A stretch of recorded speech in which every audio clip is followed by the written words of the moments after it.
The War Within ile resmen başlayan World Soul Saga her ne kadar Warcraft hikayesinde yepyeni ve çok heyecanlı bir dönem başlatsa da aslında daha önceki expansion'larda temelleri atılan ancak sonuca bağlanmayan hikaye unsurlarını kullanma, bazılarını sonuçlandırma vaadiyle geliyor. Neden mi? What single storyline could possibly match such a historic occasion?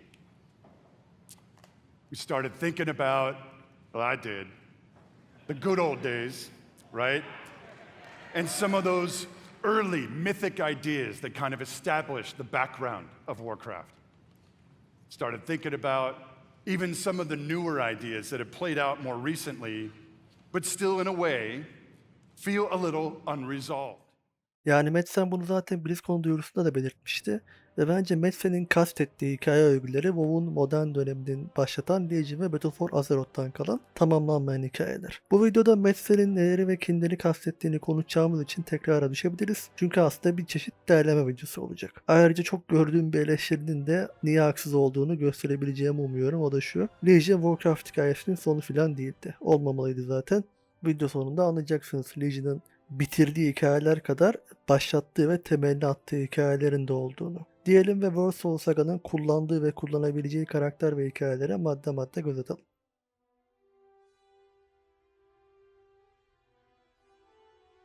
Evet, tabii ki videonun başlangıcını onunla yapacaktık. Alleria Windrunner. Alleria hakkında bu kanalda çok konuştum. Koca bir arşiv bulabilirsiniz onun hakkında. Çokça da zırladım hatta Alleria'ya ne kadar büyük haksızlık edildiğine dair.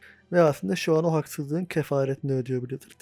Bunca yıl oyunun yükleme ekranında Alleria ve Thrallion'u yıllardır gören olmadı yazmıştı. Ve Alleria'yı öyle bir anda hikayeye geri eklediler ki Burning Legion'ın mağlup edilmesine kilit rol oynadı ki zaten T-Signature'da çağlar boyunca Demon'u öldürmüştü. Nasıl mı öldürmüş? Void güçlerini kullanarak. Ve daha da önemlisi kaderinde henüz neye bağlanacağını bilmediğimiz çok büyük bir şey yatıyor ki Saga'yı da doğrudan etkileyecek bu kadar. You have been a remarkable student thus far, Alleria Windrunner. But you have barely touched the shadow. To truly understand your destiny, you must become one with it. Ama sadece Alleria değil, ailesi de, Thralion ve Arator. Bu üçlü Killjoy'un kişisel olarak peşlerine suikastçı yolladığı bir üçlü. Hem ışık hem gölge Alleria'yı kendi tarafına çekip kaderini kendi istedikleri şekilde kullanmaya çalıştı ve çalışıyorlar hala. Alleria Void hikayesinde kullanılmak, merkezde olmak zorundaydı ki zaten videoda ilerledikçe bunun niye böyle olduğu iyice netleşecek. Yazar ekibinde Alleria'yı hikayeye geri döndürüp merkeze koymayı kim tavsiye etti bilmiyorum ancak kendisinden Allah razı olsun. Alleria artık Alliance ve Horde'un ötesinde hiçlik avcısı.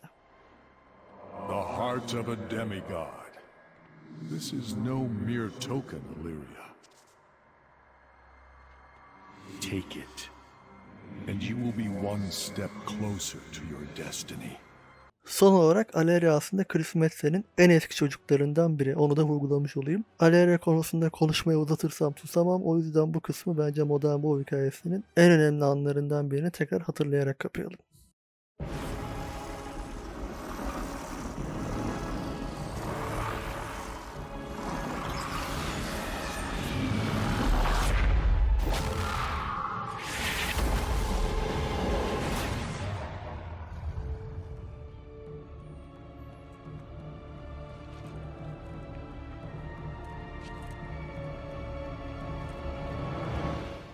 The caterpillar has become the butterfly.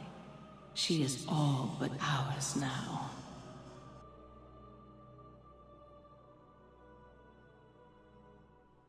İşte madem Zalatat'tan bahsettik, ayın diğer yüzüne bakalım. Zalatat. Elçi ancak aslında en çok bilinen ünvanıyla Naifu. Oyuna Legion'da eklenen bir artifact silahı olarak başlayan bu güzel ablamız, ilginç bir şekilde bir artifact silahından çok daha fazlasıydı aslında. Bu kanalda Alleria kadar Zalatat hakkında da konuştuk ancak özetle aslında ne gerçekte ne olduğunu ne de kimlerle bağlantılı olduğunu emin olmadığımız çok tatlı bir gizem Zalatat. Old God'lardan zamanında kardeşim olarak bahsetti ve onların döneminde yaşadığını onayladığı için, hatta onlar tarafından bıçağa hapsedildiği için Old God'lardan biri belki Yisharsh veya 5. Old God olma ihtimali mümkün. Bir yandan da Dimensions'un elçisi olduğu için kozmik bir canlı ama belki de 5. Old God. elçi olmaya layık görülmüştür. Aynı zamanda hem Elun hem de Azeroth'un World Soul ile de kişisel bir derdi var gibi. Aynı Alera gibi Zaltat hakkında da daha çok konuşacağız. Ancak neticede Zaltat, World Soul Saga'nın belki de ana koçusu olarak seçilmeye layık görüldü. Çünkü pek çok kez Zaltat'ı Saga boyunca aktif olacağını söylediler. Son olarak geliştiriciler Zaltat hakkında birden çok kez bize şunu sordular. Zaltat acaba gerçekten kötü mü? Gerçek motivasyon ne? Gerçekten kime hizmet ediyor? Bu sorular üzerine düşünmemizi de istiyorlar.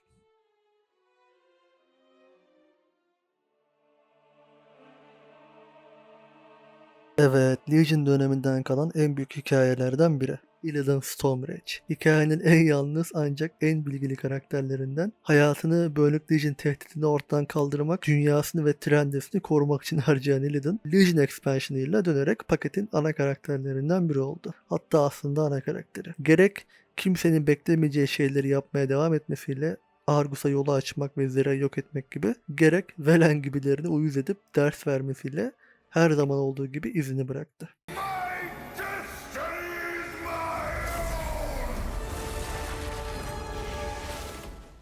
Bizimle takıldığı kısa süre boyunca çok eğlendik ve ne tesadüftür ki Aleriam ile de aynı ortamda da uzun süre yer aldı. Umarım bir gün tekrar karşılaşırlar. Illidan hayatının belki de en büyük amacına, Sargeras'la yüzleşme fırsatı yakalamasının ardından gökyüzünde orada olduğunu hatırlatan bir kızıl yıldız kaldı ve hala parıl parıl parlıyor. Bakalım o yıldız ne zaman gözleri karartacak kadar parlamaya başlayacak ve bakalım Sargeras'la Illidan ne kadar iyi anlaşacaklar. Sargeras demişken aynı Aleria'nın Lura'yı emmesi gibi Sargeras'ın hapsedilmeden önceki son hareketi de modern WoW hikayesinin en önemli 3 olayından biri olarak kayıtlara geçti bence.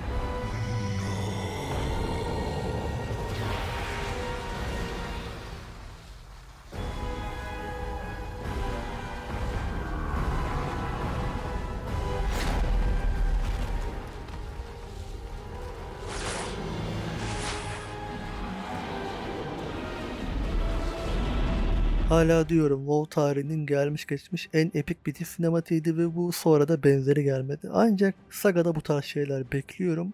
Sargeras'ın kılıcı niye sapladığını hala bilmesek de bu olayın ardından kesin olarak yaşanan bazı olayları biliyoruz ve aslında ikisi de The War Within ile bağlantılı. Çünkü Sargeras kılıcı saplar saplamaz Beledar buna reaksiyon vererek kararmış. Yani Saga'nın en büyük gizemlerinden biri olan Beledar, Sargeras'ın planıyla belki de doğrudan bağlantılı. Beledar'ın aslında ne olduğu da ortaya çıktı. Bu arada onu başka videoda konuşuruz. Ayrıca bir önceki videoda konuştuğumuz konuyla bağlantılı olarak Karakan, Azeroth'un derinlerine oluk oluk akıyor demiştim. Karakan'ın derinlere ulaşması da Sargeras kılıcı sapladıktan sonra yaşanmış. Sargeras umarım bilerek değil, bilmeyerek Void'in eline bu kadar güçlü bir koz vermiştir. Ancak şu an yaşanan istilanın öncülerinden biri Sargeras'ın hareketi oldu.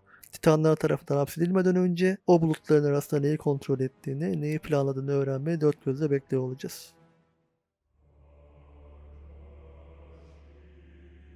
Evet, İlginot kehanetleri ve aslında sadece İlginot'un değil, Zod ve Zaltat'ın da Legion ve Battle for Azeroth sırasında bize fısıldadığı sayısız şey. Hala oyun içerisinde net şekilde sonuçlanmayı bekliyorlar. Ancak bu konuda artık şunu düşünmeye başladım. Bunların bize söylediği 10 şeyden 5'i gerçekleşecek belki de. Çünkü asla unutmamamız gereken şey hiçlikin asla gerçeği söylemediği, gerçeğin yarısını çarpıtarak söylediği. Amaçları aslında aklımızı karıştırarak bizi şüpheye düşürmek, birbirimize duyduğumuz güveni azaltmak belki de. Bu fısıltılara önümüzdeki aylar ve yıllarda da çok şey dönüp bakacağız elbette. Ancak bunları gerçekleşecek kesin kehanetler olarak görmek yerine üzerine düşünüp takip etmeye değer ipuçları olarak görmek bence daha faydalı. Buna bağlı olarak Legion'da oyuna eklenen ancak kolayca gözden kaçan bir diğer çok önemli detaysa aslında şu videoda çok detaylıca konuştuğumuz Doomsayer kehanetleri. Bu elemanlar hem Legion Expansion'ın başında hem de Argus gökyüzünde belirledikten sonra ortaya çıkıp sonun yaklaştığını ve Sargeras'a engel olmak yerine amacına ulaşmasına izin vermemiz gerektiğinden ve en önemlisi her şeyi tüketmeye gelen bir yılandan bahsediyorlardı. Gözleri olmayan bu yılan kainatın derinlerinden bizi izlerken evreni tüketiyor ve aslında hem ışık hem de hiçliği müttefik olmaya zorlayabilecek kadar korkutan bir şey. Her şeyi sona erdirme tuşu aslında. Kozmik güçlerin de üzerinde belki de bu kısmı kapamadan önce bu broşürlerdeki kehanetlerden birini özellikle hatırlatmak istiyorum. 3 işaretin kehaneti. Bunlar yok oluşumuzun 3 işareti. Tüm bu olaylar yaşandığında Bölük Legion'ın kazandığını ve yok oluşumuzun geldiğini anlayacağız. Yerin altındaki kral elmas tacını fırlatıp atacak. Ebedi gecenin şehrinin üzerinde gün doğacak. Yavru kurt kanlı bir sürüyü miras alacak.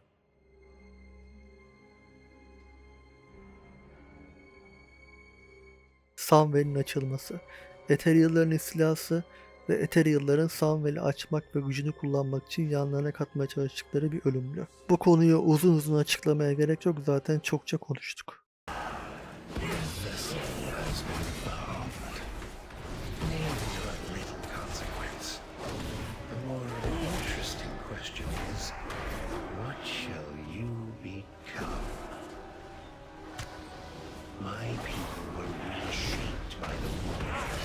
Stripped of the limitations of flesh. We Over offer here. you the same gift. Why do you resist? You stand on the threshold of grand destiny. Your masters will not enslave me, Ethereal. Nor will they claim my brothers and sisters. Pity you name defiance. The patience of the masters is past, but not infinite. Why do you plot your destiny, Windrunner? Join me and rule by my side. Durza'nın Void kraliçesi Aleria.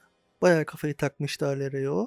Merak ettiğim şeylerden biri de acaba Kayveza kime çalışıyor? Durzana mı? Başka bir gizemli Ethereal olan ve bizi yıllardır gözetleyen Shadrin'e mi? Yoksa Shadrin de mi Durza'nın için çalışıyordu? Çünkü Durzan Nether Prince ve o da en üst rütbe demek Ethereal'lar arasında. Durzan'ı öldürdük ancak keşke Midnight'ta tekrar başımıza bela olsa. Dediğim gibi ama Zaltat ile mi çalışır yoksa Aleria'yı kendi tarafına mı çekmeye çalışır bilemem. Çok keyifli dramalar çıkabilir oradan. Ethereal'lar Arakoalarla birlikte en sevdiğim ırklardan biri WoW'da. Umarım çok yakın dönemde sahneye tekrar çıkarlar. Ve Sunwell. Aleria Sunwell'in önüne geldiğinde kendisi bir geçide.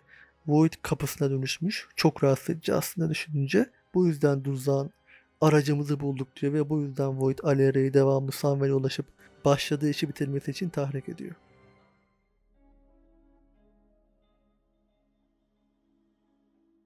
Evet, kaderleri aslında aynı Hocaeri Aleria gibi bahtsız olan bir ırk Void Elf'ler. Aynı Aleria gibi Legion'ın sonundan beri hikayede hak ettikleri rolü alacakları anı bekliyorlardı ve ancak yıllar sonra 12-7 ile bu şansı tekrar elde ettiler. Şimdilik tekrar kenarda tutuluyor gibi gözükse de bence The War Within boyunca yavaş yavaş Aleria ile birlikte pişirilip Midnight'ta sonunda hak ettikleri gibi büyük rol üstlenecekler. Ve eğer Void Elf'ler arasında ihanet eden, taraf değiştiren olursa da Midnight sırasında şaşırmayın. Hikayeye büyük ajan katabilir böyle bir durum. Fakat umarım öyle bir durumda Aleria vakti geldiğinde kolay yolu seçen, güç açlığıyla ona ihanet eden o hainleri affetmez.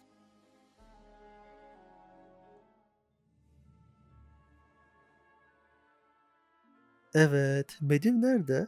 Warcraft evreninin belki de en gizemli karakteri, asla boş konuşmayan, her zaman en çok ihtiyacımız olduğunda yetişen Medivh. Bu sefer ama Burning Legion'ın gelmiş geçmiş en büyük istilasıyla uğraşmayı bize bırakıp daha önemli bir mesele için ayrılması gerektiğini ima etmişti. Medivh'in bu istiladan daha acil ilgilenmesi gereken ne olabilirdi ki? Saga ile ilgili hangi bilginin peşinde olabilir? Void'e içine dalmaya mı gitti yoksa tam aksine Titanların planlarını ve Amantu'nun sırlarını mı araştırıyor? Medivh'in dönüşü aslında The Last Titan içine uygun gibi gözükse de Midnight'ta dönüp Ashtara'ya karşı bize yardım etmesini isterdim. Enough sentiment. Hear these words before I depart. It may be simpler to shut a door than to pass through it, but sometimes a step into the unknown is required to break the bonds of fate. There is much that lies ahead for all of us. Farewell.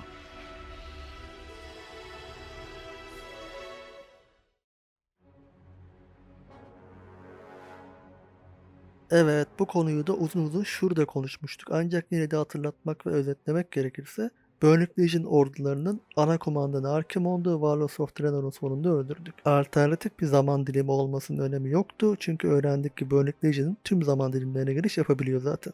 Ama Archimonde'un öldüğü yer muallakta kaldı. Çünkü boss fight'ının sonunda Archimonde normalde bizim fiziksel evrenimizde ölüyor burada. Yani Traffic Nether'a geri dönüp bir süre sonra geri dönebilir demek bu. Ancak boss fight'ının mitik yani en yüksek zorluğunda Archimonde'u Traffic Nether'da öldürüyoruz. Ama tematik aynı. Archimonde yine bizim düzlemimizde ölüyor. Bu konuyu zamanında geliştiricileri sorduklarında onlar da ne diyeceklerini şaşırıp doğru düz cevap verememişlerdi. Yani Archer'in durum belirsiz. Diğer önemli detaysa Tomb of Sargeras aslında açık olabilir. Çünkü biz tapınağın altındaki geçidi kapatmak için bina içerisindeki belli noktalara Place of Creation'ları yerleştirdik. 5'ini birden. Çünkü geçidi kapatmak için bunların hepsinin aynı anda aktif olması gerekiyordu. Fakat Battle for Azeroth'ta öğrendik ki bu pillarlardan biri Touchstone çalınmış Nagalar tarafından. Şimdi böyle bir durumda bu bağlantının kopması aslında hepsinin bir bakıma çevrim dışı olmaları lazım. Bu da geçitin tekrar açılması demek. Yani şu an Tomb of Sargeras'ın altında Twisted Nether'a açılan bir geçit olması lazım. Evet, kraliçeler kraliçesi, kraliçenin hası. Yerin, göğün, denizlerin kraliçesi Ashara. Egosuyla dağları delen Ashara yıllar boyunca Nuzot'la birlikte çalıştı ve Battle for Azeroth'ta serbest kalmasını sağladı. Ve bu sırada da bizim aldığımız her karar ve yaptığımız her şeyin kendi planına uymasını sağladı. You see the truth now, don't you, heroes? Every move you've made has been according to my will.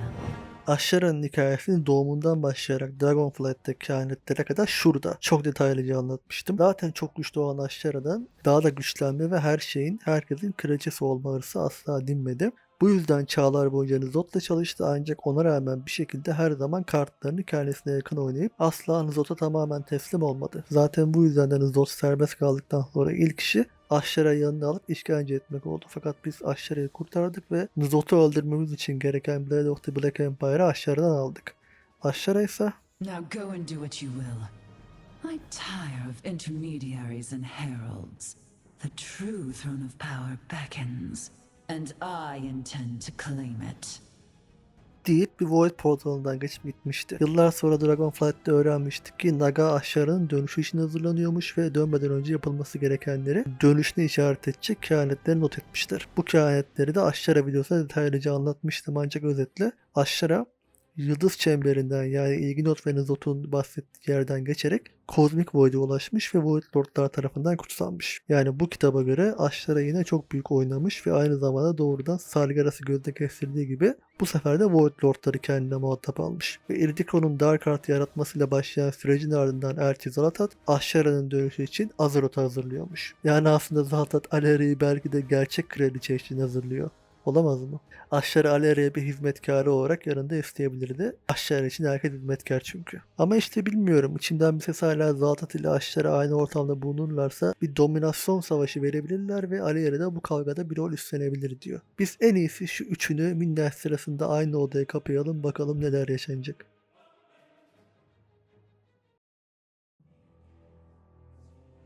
Ve işte Ashara ve Zaltat demişken Sylvanas bağlantısı. Ne alaka? Daha önce Blade of the Black Empire'in Battle for Azeroth'ta izlediği karmaşık yolu şöyle anlatmıştım. O bıçağın izlediği yolu hatırlayalım mı? Naga, Nuzot'un emriyle Blade of the Black Empire'ın bizim elimize geçmesini sağladılar ki Zalatat bıçağın içinden çıkabilsin. Ardından Nuzot, Zalatat'ın gitmesine izin verdi ama asıl derdi olan şeyi yani Blade of the Black Empire'ı almış oldu. Sonra bıçağı Horde oyuncularına verdi, biz de Nathanos'a teslim ettik. Nathanos, Sylvanas'ın Ashara ile anlaşması neticesinde bıçağın Ashara'ya geçmesini sağladı. Sonra Ashara kendini Nyalta'da yani Nuzot'un ininde buluverdi. Fakat her niyeyse Ashara'ya işkence eden Zanesh bıçağı merak bile etmedi. Zanesh'i öldürmemizin ardındansa Ashara Blade of the Black Empire'ı bize verip sahneden ayrıldı. Biz de Ashara'nın sözüne güvendik. Wrathion bıçağı Nuzot'un kabuğuna sapladı ama sonra baktık ki bıçak ortada yok. Hiçbirimiz ya bu bıçağa ne oldu bile demedik ve hedefimiz... Evet, Sylvanas ve Ashara birlikte bir plan yaptılar. Bu plana göre de Ashara bizi Najatar'da tuzağa düşürecekti ve bu sırada ölen herkes de Mov'a giderek Jailer'ı besleyecekti. Ashara ise bizim sayemizde Nuzot'u serbest bırakacaktı ancak bıçak Ashara'ya gerekiyordu. Ama işte burada olay şu, bize BlizzCon'da bıçağı Sylvanas'ın elinde gösterdiler. Yani Blade of the Black Empire bir süreliğine de olsa Sylvanas'ın elinden geçti ve ben Sylvanas'ın elinde tuttuğu şeyin ne olduğunu farkında olduğunu eminim. Kimi hapsettiğinin de. Sylvanas'ın asıl derdi Zovaal'ı beslemekti evet. Ancak bir noktada hem Ashara ile beraber Nuzot'un arkasından iç çevirdi hem de bıçağı bir süre yanında tuttu. Döndüğünde umarım Ashara ile bu konuda bir çift laf ederler ve belki de onun bildiği, Aleria'nın bilmediği bir şey sayesinde Sylvanas Aleria'ya yardım edebilir Zalatat karşısında. Ve işte tüm bu konuştuklarımızın ardından Nuzot. Dediğim gibi Nuzot'u neden kendi bir şekilde güvene almış olabileceğini, planının göründüğünden çok daha fazlası olabileceğini farklı açılardan ele alarak çok konuştuk. Nuzot'un Alera ile potansiyel bağını da çok konuştuk ama özetle iş dönüp dolaşıp şuna geliyor. Old God'lar içerisinde bize en büyük tehdidi Nuzot oluşturdu. Planlarını ince ince en iyi o işledi. Her zaman birkaç adım ötesini planlayan da o. Yani Nuzot'un ardından başka hiçbir kötü karakter bizi bu kadar baskı altına alamamıştı. Until The door opens. The path made clear.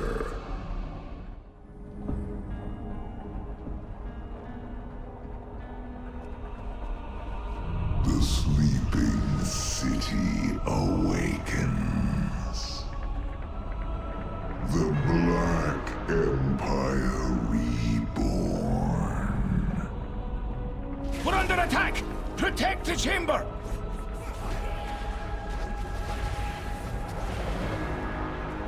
I can't attack that target. The final truth hidden form. Behold, Nyarlathotep. Bence WoW'daki en gergin anlardan biriydi bu. Nuzot gerçek anlamda elimize kadar girdi çünkü burada ve zar zor geri püskürttük. 8.3 boyunca da her zaman bizden öndeydi ama hep hamleyi bizim yapmamıza izin verdi. Vratian'a güvenmediğinden de bahsetmiştim ve sebeplerini şu videoda detaylıca anlatmıştım. Blade of the Black Empire'dan az önce bahsettim. Hiçbir şekilde yok olduğunun kanıtı yok. Khadgar'ın öldüğünü gördük mü? Görmedik. Peki sonra ne oldu? Kamera dışında kalan hiçbir şeyden %100 emin olmayın. Dediğim gibi Nuzot, Zaltat, Alera bağlantılarını detaylıca konuştuğum video serime eğer izlemediyseniz şurada ulaşabilirsiniz. Ancak Nuzot'un Shadowlands hikayesi konusunda bile bizi önceden uyardığını unutmayın. Ve böylece aslında şu görseli tamamlamış olduk. Alera bahsettiğim neredeyse her şeyle Darkheart dahil bir şekilde bağlantılı. Her şey onda birleşiyor. You must master your unique nature, Alleria. If you cannot, then Azeroth is already doomed. Kapatmadan şunu da söyleyeyim. Chris Metzen bundan birkaç ay önceki röportajında kılıcın hikayesinin tabii ki The Last Titan'da çözüleceğini söylerken yaşanacaklara hazır değilsiniz dedi. Fakat bunu Illidan'ın ikonik sözünü cümle içinde kullanarak söyledi. the resolution of the sword that we started with at BlizzCon, actually, that's a 13 thing. We're going to build to that, and it's a doozy. One does not simply yank a sword from Azeroth. I would even say you are not prepared for that moment. Bence bu konuda da Metzen'in verdiği mesaj gayet açık. Umarım akıllarındaki o bitiş senaryosu her neyse ona sadık kalabilirler ve akıllarındaki hikayeyi de ona göre ilerletebilirler önündeki yıllarda. Evet, bugünün videosu bu kadardı. Genel olarak hep bahsettiğim şeylerin tekrarı gibi olduğunu farkındayım ancak hem oyunun neden nedinde bitmemesi gerektiğini anlatmaya çalışırken World Souls Saga'nın hikaye temelleri konusunda da bir çeşit arşiv videosu oluşturmak istedim. Unuttuğum şeyler vardır diye tahmin ediyorum. Onları da aşağıya ekleyebilirsiniz. Umarım ileride dönüp bakmak isteyeceğiniz bilgilendirici video olmuştur. Diyelim ve bugünün videosunu kapayalım. Videoyu izlediğiniz için teşekkür ediyor ve aşağıya yorumlarınızı bekliyorum. Bir sonraki videoya kadar saygılar, sevgiler.